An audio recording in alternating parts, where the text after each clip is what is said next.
get frustrated. As a business owner, a lot of us are kind of perfectionists and you expect your whole team to be thinking on a level that you're thinking, but they're just there to do a job and they want to do it really well, but they're never going to think like a business owner, right? So when I reframe my thinking towards that, the bow's always on the bottom, don't get frustrated. This is me. I don't get frustrated with them. And sometimes I do. Like sometimes I'll record a Loom video with some feedback and then I'll just think that did not feel right, and so I'll re-record it and think of all these, positive thoughts before and how the bow is on the bottom. And I am lucky to have a team and this member especially. And it just reframes the way you think and they deliver a totally different outcome with the message.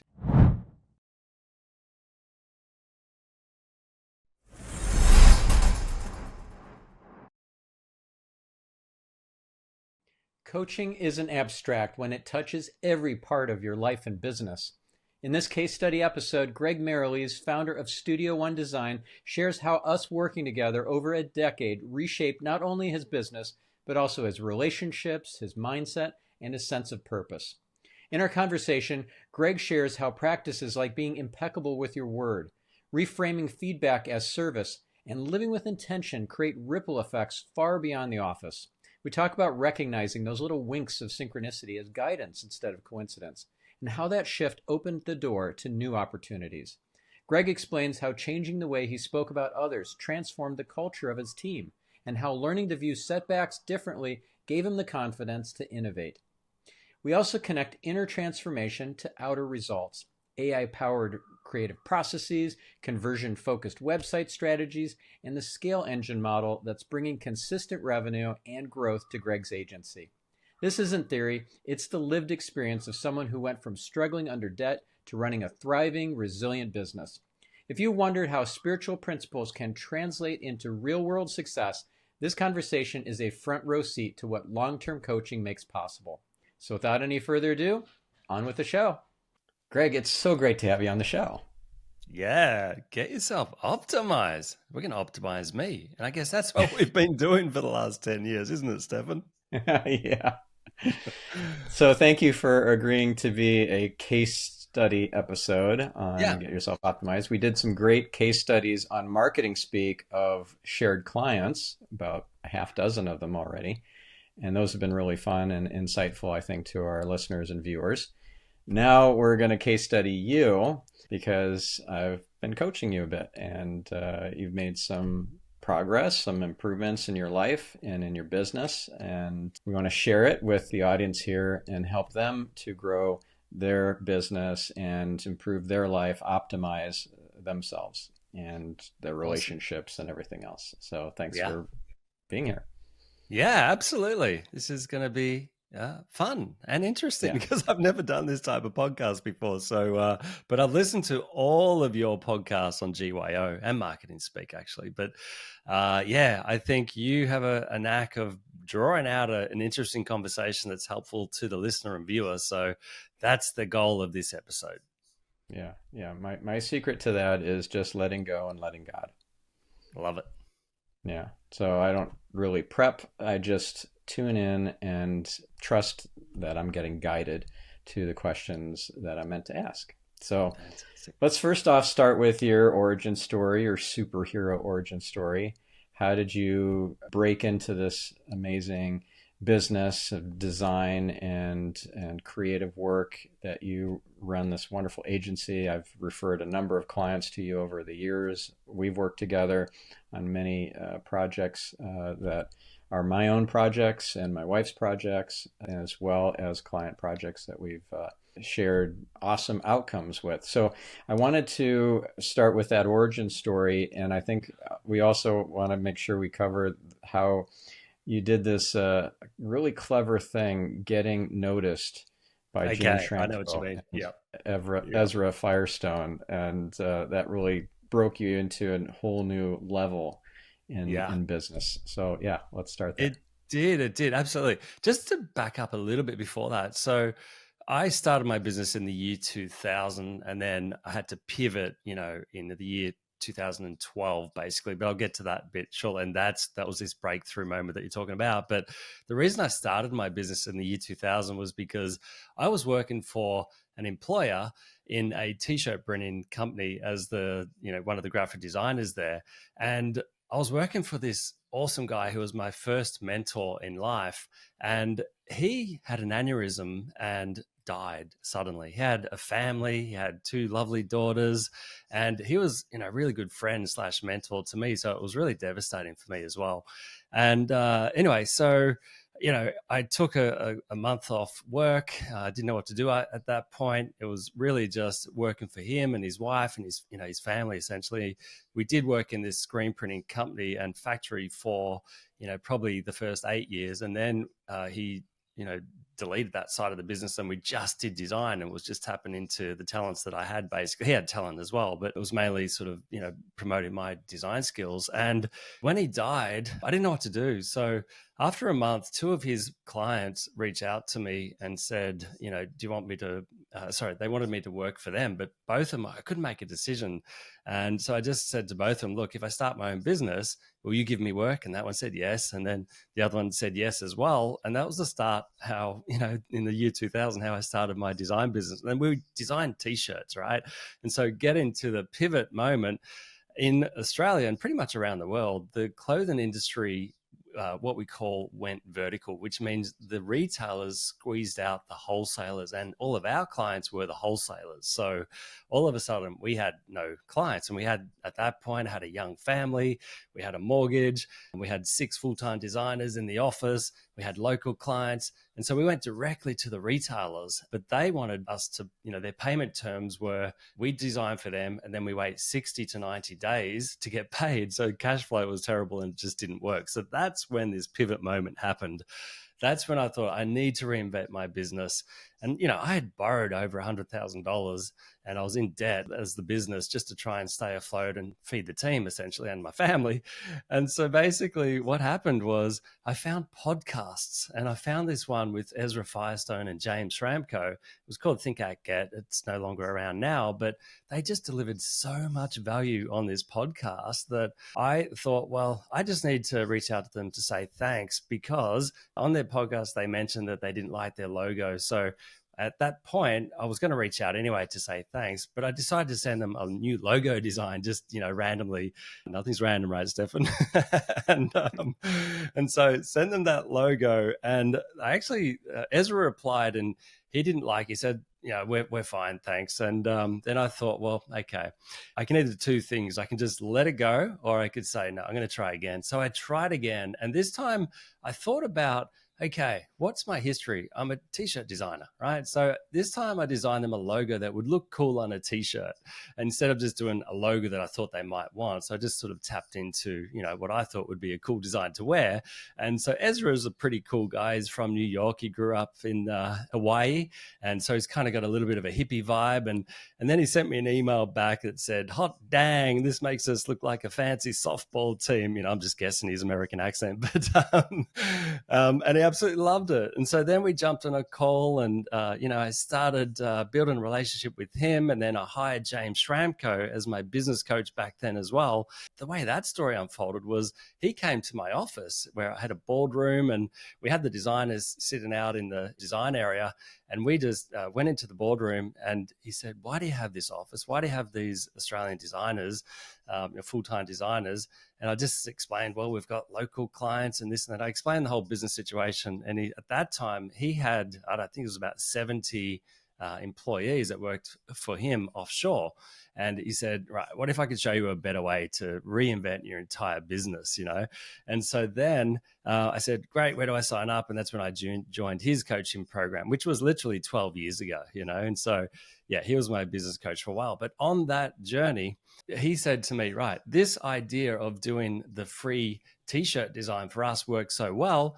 Why don't you do that to other clients or other prospects as well? So I listened to a lot of different podcasts and I reached out to all the podcast hosts and did the same thing, designed them a free t-shirt. But I didn't just put their logo on a t-shirt. I made it look cool and kind of used a slogan of theirs. So listening to their podcasts and reading their testimonials, for instance, like Clay Collins from Lead Pages, his testimonial said a lot of things like, lead pages is my secret weapon. So we just did this really cool secret weapon design, and just instead of slapping a logo, we got a little bit creative. And so all these influencers and podcasters loved our design, and then our name started spreading. And we designed for Ezra and all of his clients, and then James Schramko and all of his clients, and our name just spread. So that was the aha moment doing that t-shirt design. Yeah.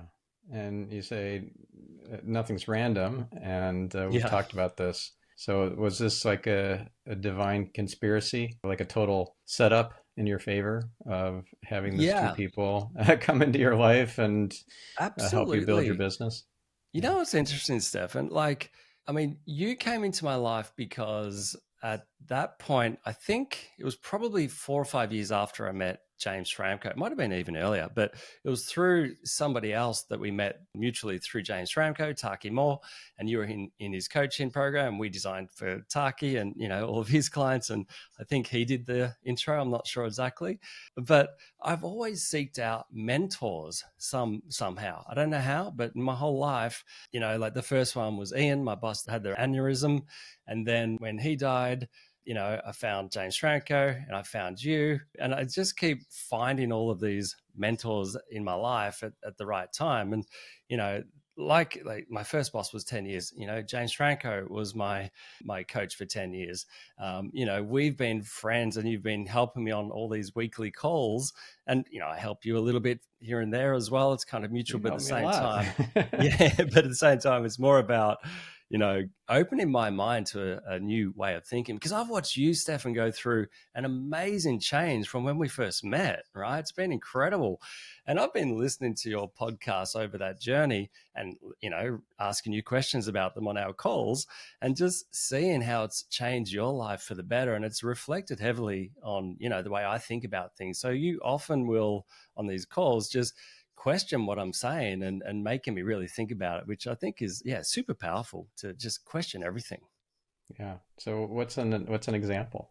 Well, okay, so just a tangible example. Like, I had no idea about crypto or Bitcoin, right? And this is going back maybe 6 years when you introduced it to me. And, so I took your advice and invested some and held on to it. And so, that's doing really well. So this is just a tangible advice that's, worked out quite well in my favor.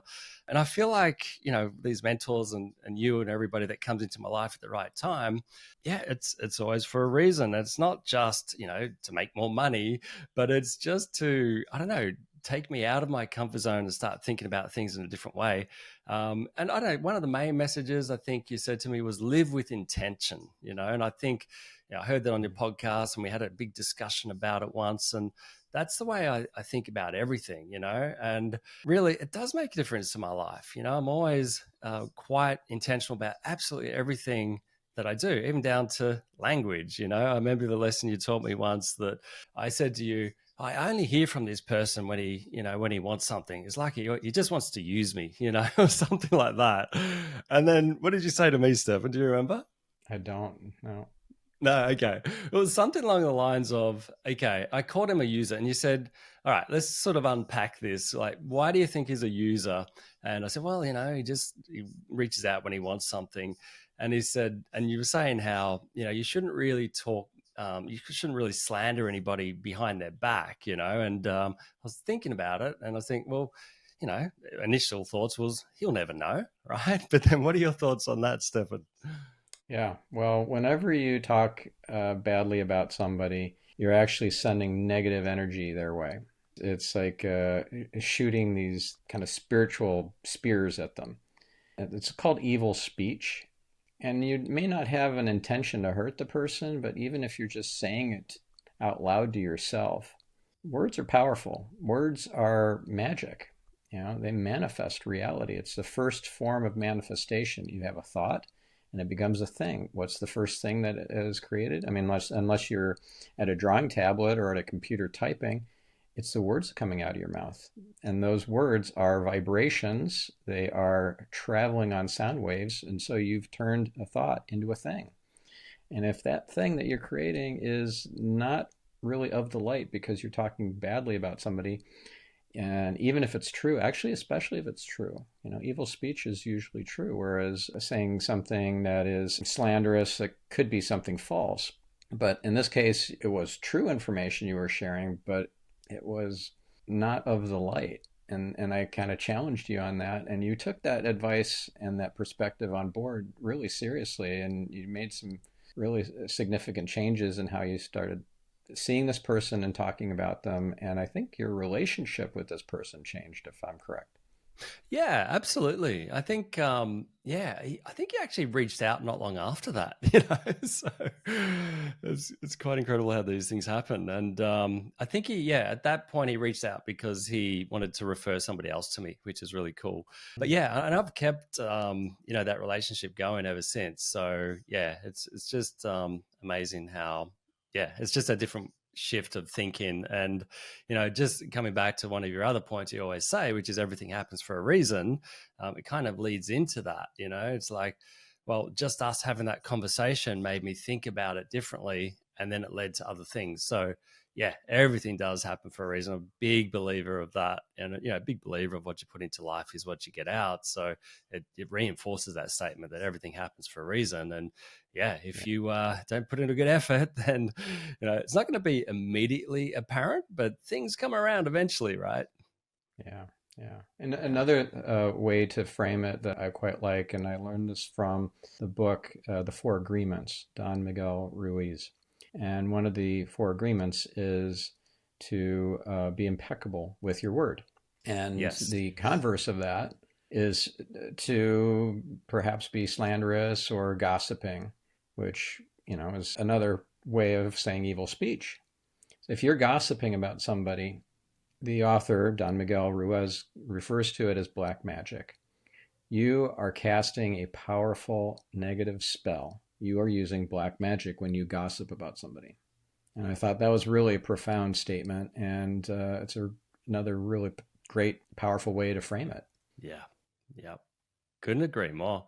Another thing you taught me, which I think came from Orion, was the bow is on the bottom. Yes, when you have a Yeah. gift sometimes, but you don't recognize it as a gift because the bow is on the bottom. Yeah. Exactly, exactly. And you just think about the way you are, like all these lessons that we've just mentioned is kind of framing the way I think about everything. And I think about like sometimes I get frustrated as a business owner. A lot of us are kind of perfectionists, and you expect your whole team to be, thinking on a level that you're thinking, but they're just there to do a job and they want to do it really well, but they're never going to think like a business owner, right? So when I reframe my thinking towards that, the bow's always on the bottom. Don't get frustrated. This is me. I don't get frustrated with them. And sometimes I do. Like sometimes I'll record a Loom video with some feedback, and then I'll just think that did not feel right, and so I'll re-record it and think of all these, positive thoughts before, and how the bow is on the bottom, and I am lucky to have a team, and this member especially, and it just reframes the way you think, and you deliver a totally different outcome with the message, so things like that are just super valuable lessons.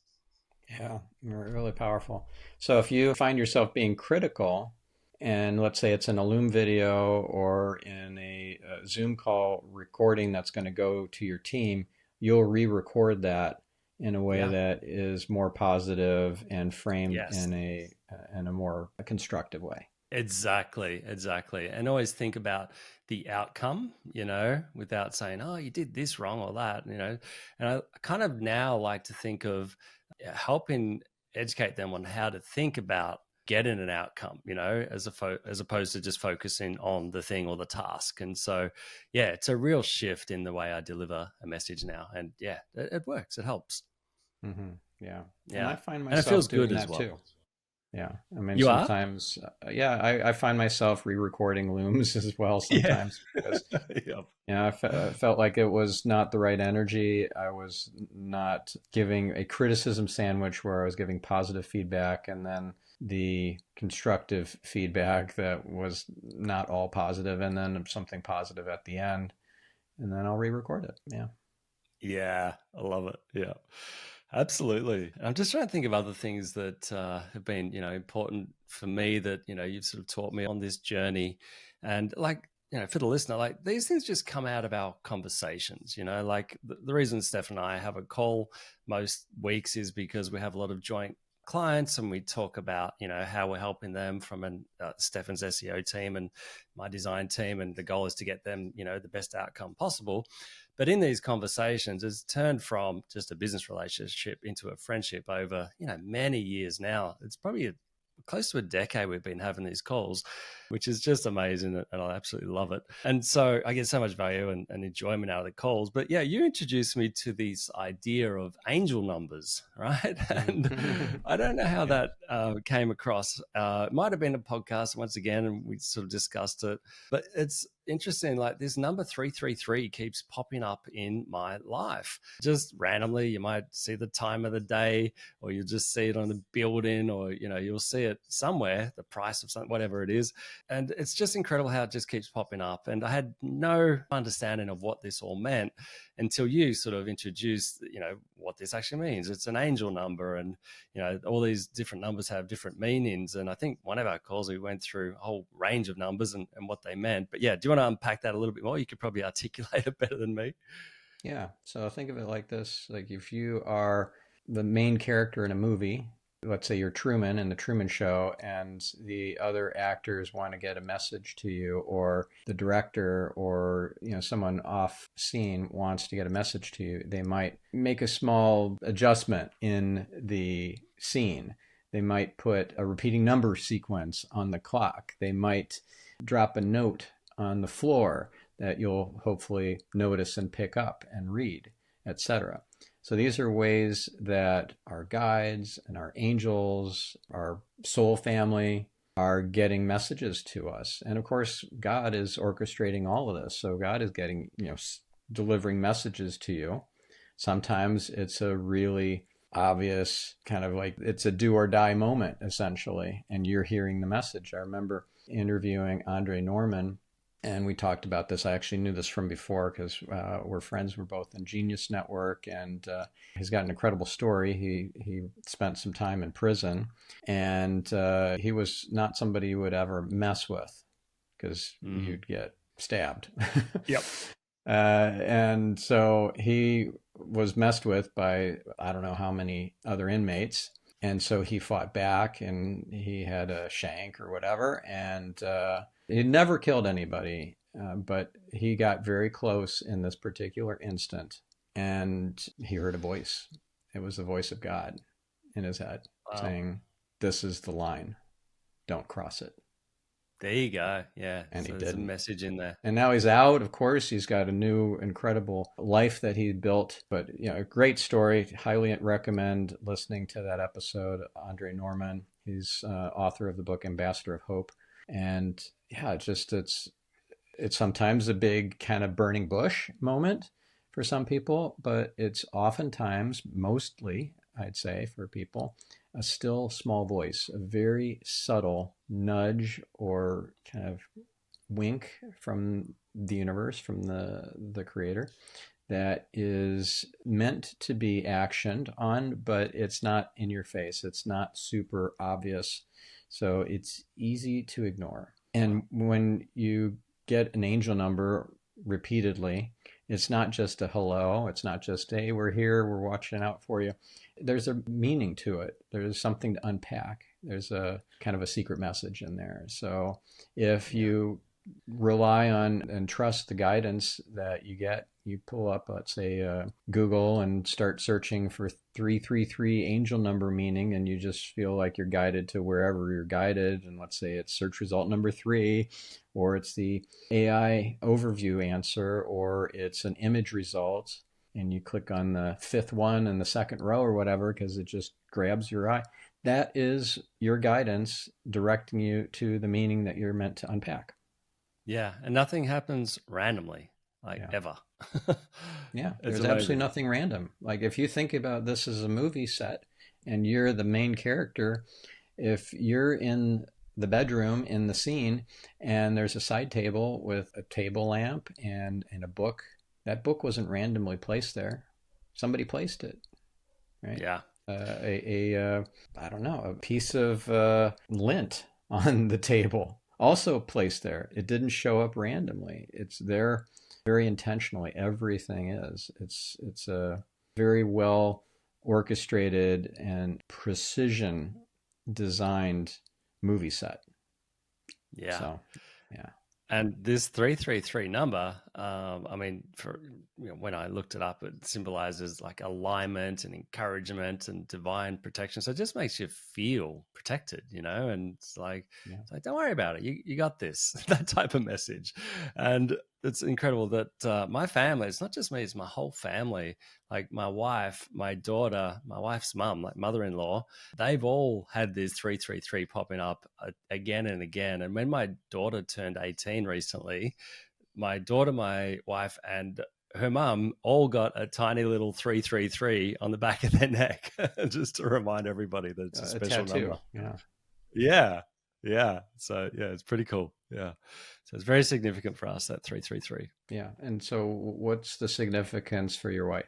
Well, it's similar. Like, I mean, I'd have to probably ask her to, to specifically say what it means to her. But yeah, just knowing that it always pops up for her, and knowing that, I would say, in fact, her grandmother always used to say, and she passed away, I don't know, about 6-7 years ago now. But she always used to say to my wife, it will always work out in the end. And it's kind of like her mom, her nana is showing up saying, don't worry about it. You got this. It'll all work out in the end. Yeah. Everything always does. Yeah. Yeah. Yeah. So it's pretty amazing and special. It makes you feel good when I see the 333. I kiss her on the back of the neck. The 333. It's cool. Yeah. But it just reminds me as well, another thing you say, like we're all one, and whether that's spiritually, unconsciously, like we're all united in one way, physically, like everything, like we're all made from stars. And I often think, like, if I wake up in the middle of the night thinking about work or whatever, the way I take my mind off it is to put on like a deep space documentary, and I slow the audio right down to like 0.7, and it just reminds me that we're all one, and it's just very relaxing, and I fall asleep just like that because it just puts my mind at ease and makes me feel peaceful. Yeah. Yeah. So, what are some of the ways that you notice that we're all one? Do you think of somebody and then they call out of the blue? Do you get synchronicities or strange coincidences happening that are kind of outside the norm? To be honest, I can't think of anything off the top of my head, but it has happened frequently throughout my life. Absolutely. I just can't think of one right now. But yeah, sorry, I don't have a better answer. Yeah. Yeah, so just as an example, my oldest daughter, you designed, built her website, which is amazing, chloespencer.com. She had multiple people that she reached out to over the years to see how they're doing.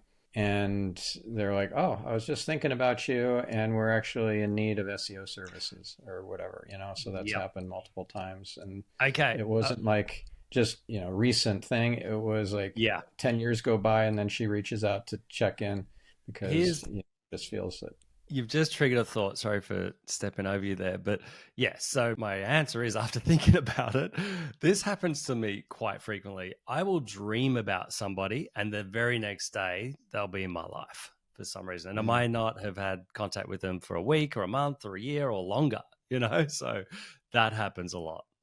Yeah, that's cool.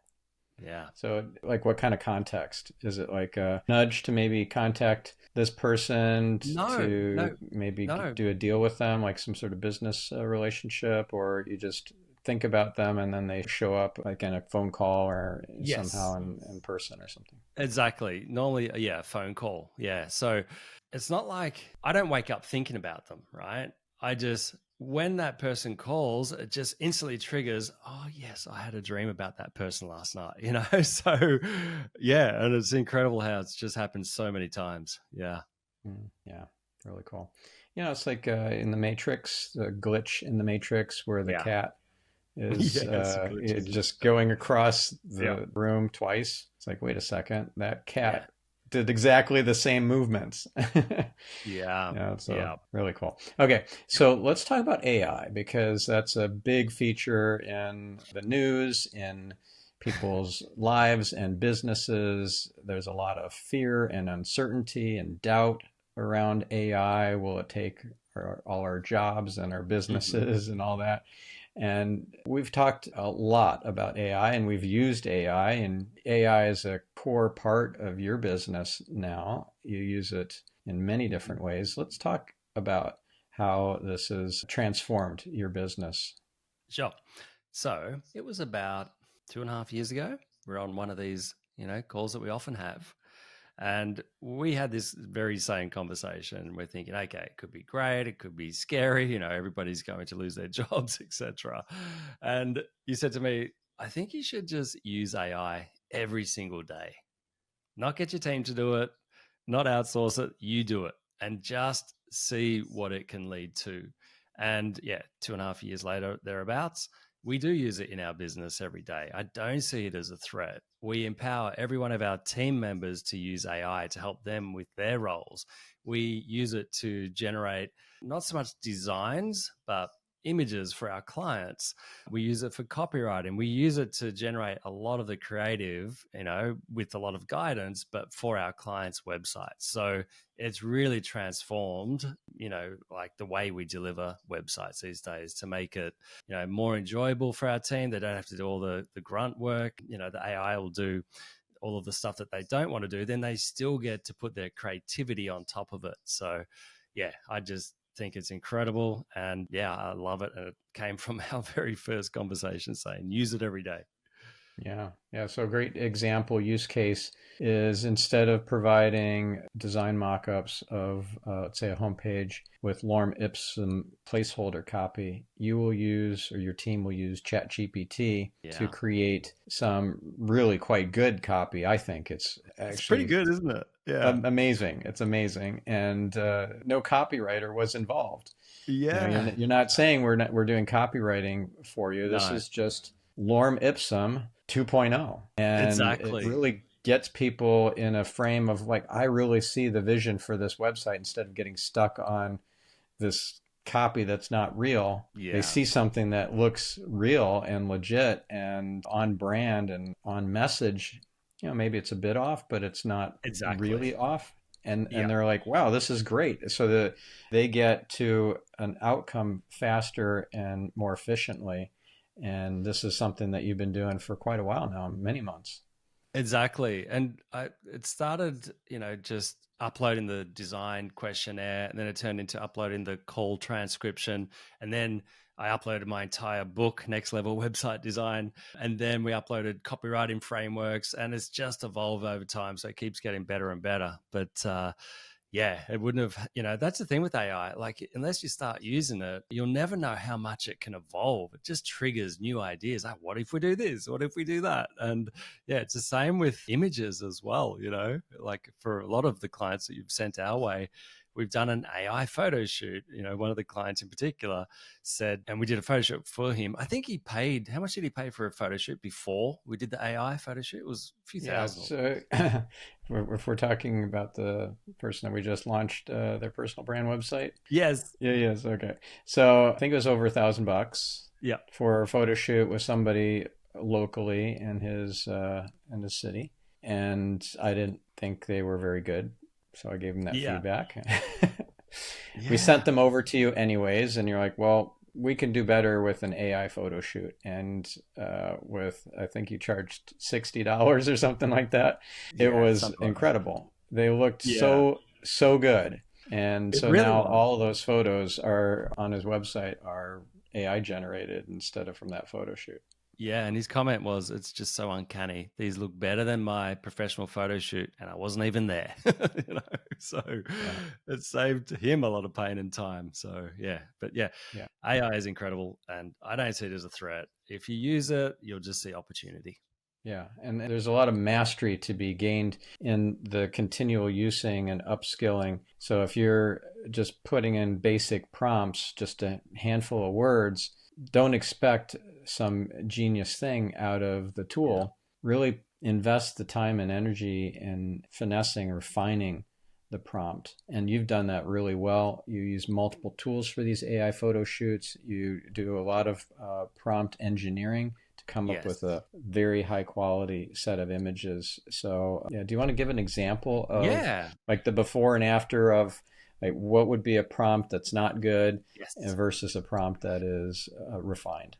Absolutely. And use AI to help you generate a prompt. This is how we do it, right? So we used to, the bad way of where it didn't work very well was just, you know, saying, right, I want this client, and you give them a name, and that's the model name, doing this, wearing that. And you kind of go into a little bit of detail, but you're kind of guessing the way, you know, that to get the outcome that you want.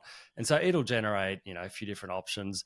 And by the way, you can use Midjourney, you can use Canva. There's a really good tool in Canva called Headshots. It's an app plug-in thing. But there are a whole bunch of headshot AI generators out there that you can Google, and you'll see a half a dozen that are all really, really good these days, right? So, and they all cost about maybe, I think they have credits, and you might get $100.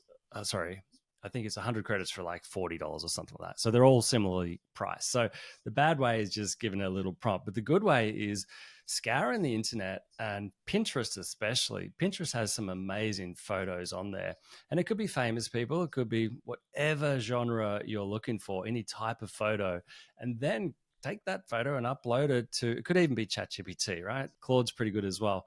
But you upload it and you ask that to generate the prompt based on that photo. And then you might tweak the prompt to be more specific to your client and your client's business model and whatever else is needed. So you're kind of using a little bit of your own custom prompt amongst the end result prompt that you generated from the Pinterest image. And you combine them together and the results are just next level. They're so good. Yeah. Yeah. Yeah. So this is a really critical concept. When you use the AI to generate a much more finessed prompt, you will get better output. You don't have to try and rack your brain, figure it all out on your own. You can use the AI as a conversation partner and say, this is what I'm trying to achieve. You can even open a separate canvas and finesse it in that canvas directly, and then ask ChatGPT or whatever the LLM is, now give me the prompt that I should have used from the beginning that would have gotten me this amazing finessed version of output or prompt or whatever, so that I can get straight to that next time. And so that becomes what's called a system prompt. And another way to think about it is if you're working on something you've created through this conversation process, either typing or talking to the AI, and now you have a really dialed in whatever marketing plan or document or something, and you could do the system prompt thing as well, like I described, where you ask it to give the prompt that would produce this in the first attempt. But you could also ask, if you're doing some finessing of, let's say, some business processes or whatever, you can say, now I want an SOP, create the SOP for my business that gets me this outcome. Exactly. So if I like this particular style of email campaign or writing of marketing copy or whatever, what's the SOP, not just the system prompt, what's the SOP, the standard operating procedure that my team would use, like a checklist, to make sure that they dial in this quickly and get the kind of quality that I'm expecting. Yeah, incredible. Yeah. And that's it, Stephan. And you do think about how to get better prompts and, you know, get a better outcome essentially with better prompts. And I mean, yeah, you've taught us a lot of, you know, prompts in general. And you gave us an example, you know, how Alex Hormozy did his recent book launch, and you said it was $105 million for a book launch. And you said, right, well, what can we learn from that? So you put a prompt in and said, right, let's relate that back to me and, you know, launching my book. And, you know, what can I do to, you know, to take some ideas from Alex Hormozy's book launch? And yeah, just thinking creatively and thinking in ways that you wouldn't really think about if you didn't have AI. So yeah, doing that just gave us some really good tips on, you know, what I could be doing for my book. And context is everything. So if you, along with the prompt, you upload documents or you give it additional URLs to help direct it. So for example, with the Alex Hormozy book launch, I provided the live stream recording. So it was a YouTube URL. I provided that. of his however launch. many crazy number, yeah, for his launch, crazy number of hours that he did. The guy's a beast. He's just Yeah, like, yeah, incredible. he's relentless. And I also fed it some commentaries from some also well-respected marketers who were kind of doing a reverse engineering of his launch campaign. And I gave it a behind the scenes video link to him talking on his private jet about how if you're watching this video, that means that I hit my goal of selling $100 million worth of books and broke, a world record. Yeah, yeah, And he it's did. amazing. And so I fed all that to ChatGPT and put it on deep research mode, and then put the prompt together, and that generated some amazing ideas. This is something that anybody can do. If you're feeling reticent about it, then you need to just get in there and do the reps. Like spend 15 minutes every day in ChatGPT trying different things, and watch some YouTube videos that teach you some tricks. So if you're not talking to ChatGPT, start talking to it. Use the ChatGPT app and go into voice mode and start having a conversation with it. Have it give you ideas for a birthday party or for a surprise, weekend getaway, or for your loved one, or whatever. So this is a collaborative partner that is in your pocket 24/7, and you could be driving, you could be going on a walk, you could be anywhere, and it's available to you. You don't have to be sitting at your computer typing to it. And I just want to also mention that, like, a lot of people rely on it too much, and there are studies saying that people are becoming less smart because of it, right? So I think, you got to get Use that it or balance lose it, right. right? So if you don't Yeah, work your yeah. muscles, you're going to atrophy. And so people are getting lazy and cognitively lazy in how they're using AI constantly. Yeah. Yeah. So if you think about how can you do things that you didn't do before, and don't just use it to replace the things you did before, then you're going to be more productive, more creative, So that's where I think about it. But also thinking as well, without AI, like you've taught me a lot of things, and just using your own brain, not AI, based on your experience, like I said, we always have these conversations and challenges that we discuss. And I remember once you sent my book, my very first book draft, to Jay Abraham, right? To get some feedback. It's so good having these amazing connections through you. Well, I was trying And to get more than just feedback. I was trying to get a testimonial quote, an you endorsement were quote. too, the forward. Yeah, yeah. Yeah, And actually, that's right. I was asking him for the forward to write the yeah, forward. yeah, which is incredible because he doesn't even know me. But he actually went to the effort and read the book, and he gave some really solid feedback, and basically said it feels like it's like blog post strung together, not enough story narrative going through it, kind of needs to be redone, So yeah, things like that So just I politely make you. declined to give you a forward. Yes. Yeah, yeah. But how good, the bow's on the bottom, everything happens for a reason, all these lessons we've just talked through. It made me just put it on pause for a bit. At that time, it was, sort of we were in Melbourne, the most locked down city when it was in the COVID times.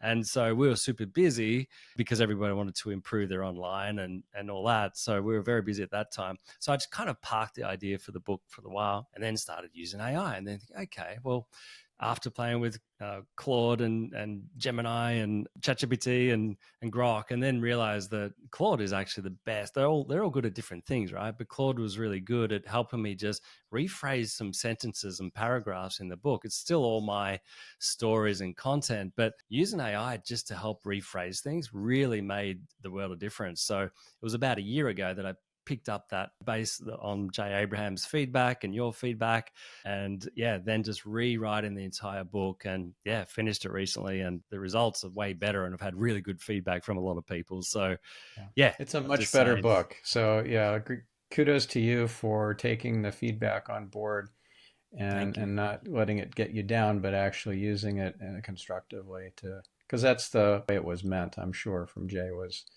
constructive Yeah, feedback, not like tear you down exactly. and make you feel bad and give up on the book. But Yeah, not at all. And it did the opposite. And I was just so grateful because I feel like it's 10 times better than it would have been back then, So, yeah. all these things, super grateful for, and everything happens for a reason, right?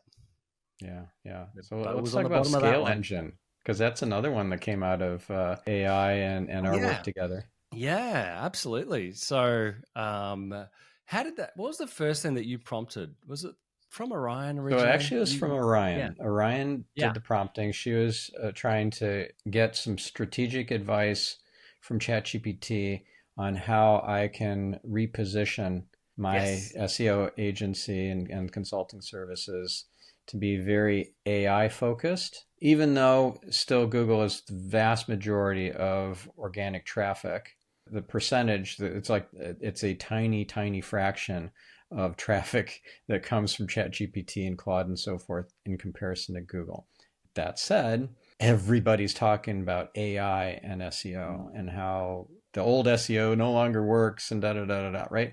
So she was prompting ChatGPT, like, how do I reposition the brand and the website and everything to be much more future focused and AI, LLM focused as far as search everywhere optimization. She had to come up with all these amazing things like acronyms, the Net Concepts radar method, which we're using now, radar that came from ChatGPT, that acronym and what it means and how that fits to our brand and our delivery and everything. And so I showed that to you to inspire you for prompting ChatGPT in your own way for your business, and you came up with Scale Engine out of that.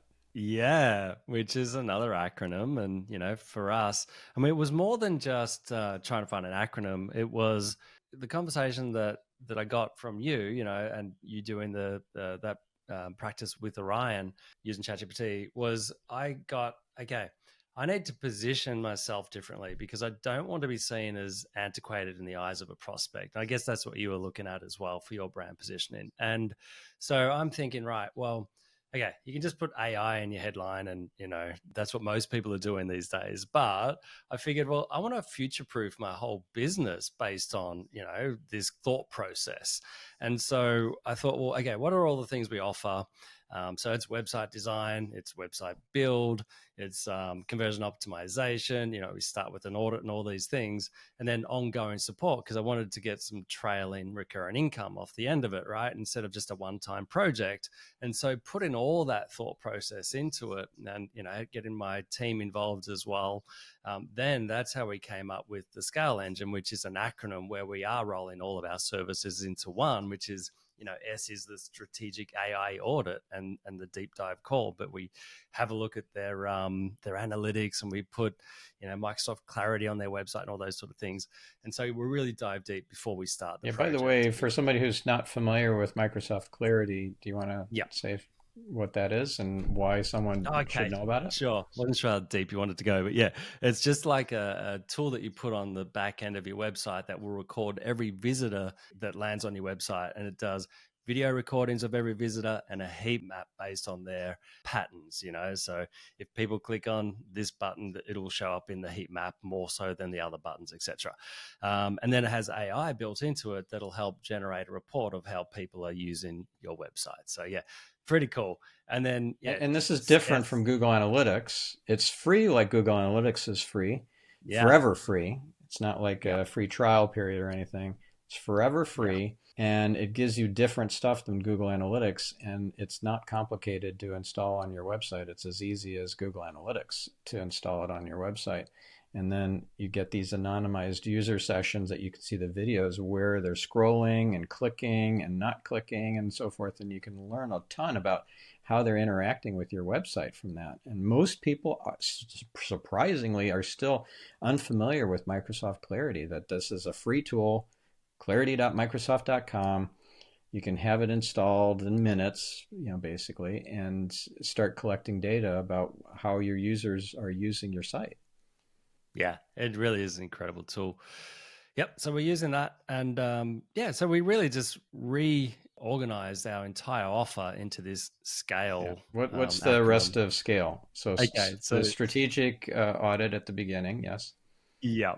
And it's not just the order, but it's like whole strategy call to figure out how we're going to redesign the website to get them the best result possible. And then C is the conversion focused creative. After we've done the full audit and the deep dive call and the whole strategy, then we put the creative team to work, which is all of the creativity from the brand visuals. We start with a mood board, and we sort of create a whole new look and feel for their website.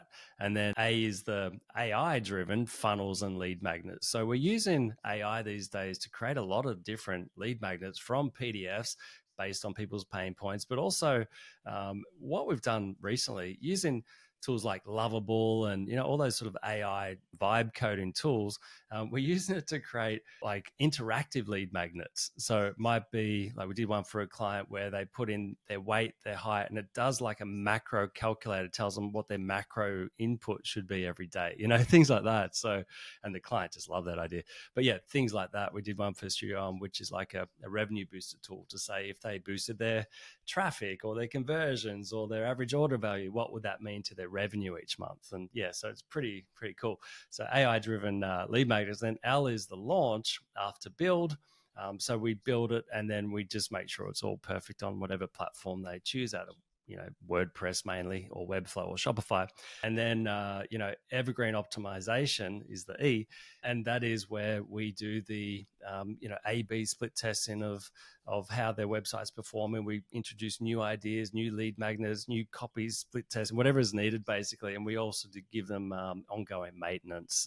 That's kind of all of our services rolled into this scale acronym, which is pretty cool. And that all came from our conversation, Stephan. That's awesome. And this gives you recurring revenue. It's not just a one-off project then. So it's a ongoing monthly engagement, which is a real innovation on your business model, and it is real gift for you financially, right? Yeah, exactly. Yeah. The more, the clients we can look after for a longer the time, they get a better result because it's like a race car. That's the analogy I use. It might be a really finely tuned car at the start, but to go through a whole season, you have to constantly fine tune it. And that's what we do with the website over time, because we don't know how every individual person's going to use a specific website in different niches, because we design for various niches, or niches as Americans say. And so that's why the optimization and viewing heat maps and our dedicated conversion optimizer will put a report together based on all her findings, the analytics, the heat maps, and her recommendations. And I love brainstorming with those ideas as well. Then we send to the client, get their thoughts, and then we implement and split test ideas and see which one wins, and constantly over time just try and improve everybody's websites. Yeah. And you've really improved what comes out of the design and development team at Studio1 is much better because of our work together. And you've dialed in some processes. You're using some additional tools that I've instructed you guys about, like Screaming Frog to crawl the site in the staging site before it gets launched, to make sure you're not leaving any like lorem ipsum type copy. That's not a thing anymore for you guys, of course, but you can scan for typos and grammar errors and broken links and overly large images and all that using Screaming Frog. That's one of the things that you guys are doing now. But just on that topic, I'm excited to also mention that like you have had your team train my team on how you guys do SEO for the technical side in the back end, because my developers are not SEO people. We don't offer that, never want to. It seems way too much like a headache. But and so in the light of getting your clients and our clients the best results possible, your team have gone to the effort of teaching my team how to do that from an SEO perspective. So very grateful for that. And that once again just came out of our calls and realizing, we've got a bit of a hiccup here and there, and let's get this right for the client. And that's your attitude, and that's the way we sort of approach every problem. Like there's always challenges that we overcome with that attitude, isn't there, Stephan, on our calls? Yeah, for sure. For sure. So, some things that we just kind of riff back and forth on from, like, again, this would be from a website angle. We can get more into the personal development side of it again too, but let's just take as an example. You've innovated I think you've got best in class about pages. So about me or about us or about the company versions of these pages that have such great storytelling with a timeline, with milestones, with photos or illustrations or a combination of you've got each milestone that really helps the visitor follow the hero's journey of the person or the company or the founders. And I think this is really important for building the know, like, and trust factors that help people to do business with you, make them want to do business with you. And Thank one you. thing Yeah. that you've improved from the other side of me giving you some suggestions was like the way that you do podcast websites or podcast sections of websites. Do you want to talk a bit about that? Yeah. Like an actual page or like a post page or the way we Yeah, do so like the the, episode pages, each episode page yeah. is pretty sophisticated, and the way that you do the style of the index of the podcast, the top level page with these cards Yeah. that Well, I want to are say this is more from you rather than from me. Like, I guess we brainstorm a lot of ideas, don't we? And, you give ideas, I give ideas, and then we end up coming up with, pages that's like, who came up with that? And that's why I'm thinking right now with this one, yeah, no, because, you're right. I did come up with that. We all stand on the shoulders of giants. So I was yeah, yeah, yeah, inspired by Netflix and masterclass.com and how yep, they positioned the courses and how Netflix positions these TV series as like movie posters in small form. It's really compelling to click on. You yeah, want to click on it, and it looks much more contemporary. So to do a podcast episode in that kind of movie format, movie poster type small format like Netflix or Masterclass was something that yeah. I proposed to you. And now you guys are doing it across the board. It looks like a lot of We different do, sites. because it looks so cool, and it's really just thinking about the preview image of each podcast to make it feel like more exciting, like a movie poster, but without being too creative. Always thinking that it's going to be a template that we need to hand off to a client, so it can't be too creative. You need them to be able to. We upload it to their Canva account as a template in layers so they can change the text in the photo, but it still has that same look. So, but yeah, it's just little things like that that do make the difference and that come out of our calls. But yeah, to me, even that blog post, I think that was mainly your idea. But what we do for conversions and for usability you might have all the content down the middle of the page, let's say on desktop, and then on the left-hand side of the page, you'll have a table of contents which anchor link down the page, so it makes it really easy for people to get to the bit that interests them, rather than scrolling through really long pages. And then on the other side, we might have a sticky, lead magnet call to action, so that as you scroll, it just stays static on the screen. So it's always in your face, ready for when people want to click on it, and yeah, it stands out a lot more. Yeah. So little Again, things this like that. idea of having like a long form blog post instead of a short summary podcast episode page, I got from a conversation with Mitch Russo many years ago. He was using a service called Podetize, and they did those kind of pages and added images to break up the text. So it wasn't just a long transcript. It looked like a blog post, even though it was pretty much the transcript. And I just took it to a whole other level, adding actionable takeaways, a downloadable checklist, and a recap of all the links, and having the timestamps in the table of contents, and using the Simple Podcast Press plugin so that those timestamps that are in square brackets would automatically get turned into links. When you click the link, it would play the audio player from that moment in the recording. Like like I think this is a best in class podcast episode page, and we're doing that across the board with our clients, with my two podcasts, with Orion's, my wife's podcast, and so far I haven't seen any better podcast websites than ours. Yeah, I agree. They are next level, absolutely. But they rank well. I Yeah. was on a call with a client, I don't know, a few months ago now, and you had interviewed her on your podcast, and I googled her name, and your website came up with that post. So that was right in front of her, which was hilarious. Yeah, Yeah. and yeah, she's a client of yours. She loved it. Yeah. Yeah. Awesome. So, Yeah. what else do we want to talk about here? Like, what would be something We've that covered we a can lot.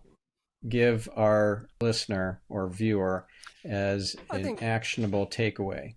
So something that, I Yeah, mean, they can apply a lot of what we talked about and yeah. using One thing AI we haven't touched and on. if they're a podcaster, et cetera, and you're just thinking about how they approach life and business and with intentionality and all that sort of stuff. But what pops in your mind as far as like Yeah, something you high want to level share? is, yeah, absolutely. High level for me that's made the biggest difference in my life is subconsciously seeking out mentors. You know, like to me, that's been the game changer. Don't think you can do it all yourself. You'll get a much better result in every aspect if you rely on other people and be vulnerable, like let people know I don't know how to do this. I only went to school to year 11 and I was afraid to tell people that, but now I wear it. I've had my business for 25 years. I'd like to see someone say that after not going to school for year 12. So I'm quite proud of it now, Not that I recommend that to my daughter, but still. Yeah. So the point is, yeah, be vulnerable and look for mentors and don't go it alone. Yeah. So mentors are a little different from coaches. So you want to differentiate the two because I think there's room for Yeah. both. And like I'm a coach, I'm a consultant Yeah. as well, but I'm a coach, and I don't often mentor people because that means Understood. I'm Yeah. kind of doing it for free, and I've got like more of an emotional tie to this person. I'm kind of taking them under my wing. They're not just a client. So why don't you elaborate a bit on that? Yeah, I guess I just use the word mentor as an umbrella brand because, the first mentor in my life wasn't a coach, it was just my boss helping me, so I just have stuck with that word. But yeah, since then I've paid coaches, and a lot of money, but in the way I say it's a good investment, but I still just call them a mentor. Yeah. So, Yeah. but realistically, the way I would define it would be a coach is somebody that you pay with the intention for them to help you in your life or business or whatever the case is. Yeah. Yeah. Yep. Awesome. Yeah. So if we want to send our listener or viewer somewhere to learn more from you, would it be your book website that we send them to? What if they want to maybe hire your agency, Studio One? Maybe we send them there. Let's give them actually both URLs. And while we're at it, since I think they've probably been listening now for the full time, there's enough rapport there. They probably want to check out your own personal website too. So let's give them all three of those websites to go to. Okay. Hopefully the listeners got from this, I should hire Stephan as my coach because there's so much that can come out of it. But yeah, so gregmerrilees.com is my personal brand website. I don't have much on there, but you can book a call with me there. It's a paid call. But yeah, and then nextlevelwebsitedesign.com is where you'll find the book. But in the book website, there's a free resources tab. And in there is an interactive AI author, which is my entire book and some parameters uploaded to help you with your website. So that's all totally free. Just opt in there. And yeah, studio1design.com if you're looking for an agency to help with your website design. And we work in conjunction with Stephan's team at netconcepts.com for SEO, which is search everywhere optimization, right, Stephan? Including That's right. AI. That's awesome. Well, Greg, this was a delight. I really value and appreciate our friendship and our business relationship, our partnership and collaboration across many Likewise. shared clients and across various websites and internal projects of mine and my wife. So thank you so much. Pleasure. Thank you, Stephan. It's a great journey. We're only halfway. Yeah. All right. And thank you, listener. So I hope that inspired you to go out and do something with this wisdom that you got over this episode and not just take it as edutainment. Do it. Like, do the thing. We'll catch you in the next episode. I'm your host, Stephan Spencer, signing off. If you want to hear more conversations like this on living with intention and creating lasting change, then I recommend episode 272 with Guru Singh, episode 500 with my wife Orion Talmai and myself, and episode 517 with James Schramko. Also, I invite you to check out the show notes, transcript, action-based checklist, and all the URLs mentioned in this interview with Greg Merrilees at getyourselfoptimized.com/532. If you enjoyed the conversation, I encourage you to share this episode and, more importantly, the entire show Get Yourself Optimized with a friend. Change your life and help me spread the light. Thank you.